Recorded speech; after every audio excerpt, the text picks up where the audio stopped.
that this isn't really a book about Super Mario. This is a book that's pretending to be about Super Mario. So in this process where I was writing a little poem for every level of Super Mario World, and many of us, I'm sure, know Mario's condition, but for those of us who don't, may I just say Mario is a video game character. He's a small Italian plumber.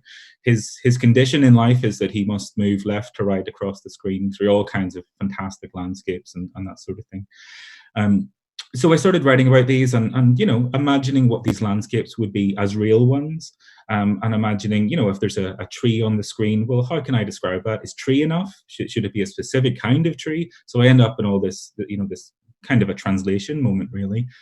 But thinking about that world, that digital world, I had to find a way to talk about it, and to talk about it is to use language, but to use the language of our world. So immediately there's this establishment of these two worlds together. But when I was doing this, when I was thinking about Mario, I couldn't not think about my childhood. And by thinking about my childhood, I thought of the place I grew up in, the house I grew up in. And thinking about this, found myself thinking about my mother, who died in 2012. So I was starting to work on this around 2015. I believe.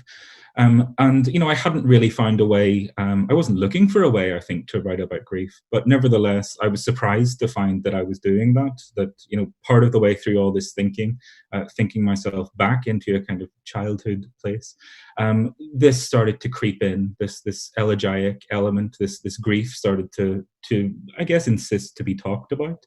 And I made a conscious choice to let that. And in a broad sense, the idea of there being one world and another world. I mean, I suppose death is the really big thing. It's the thing that causes a two-worldedness. But for me, my two worlds were the blending of the real world and the blending of Mario's world, and trying to set these two narratives beside each other. One of a child adventuring in a video game, and one of an adult trying to understand what the world is like by talking about a digital world.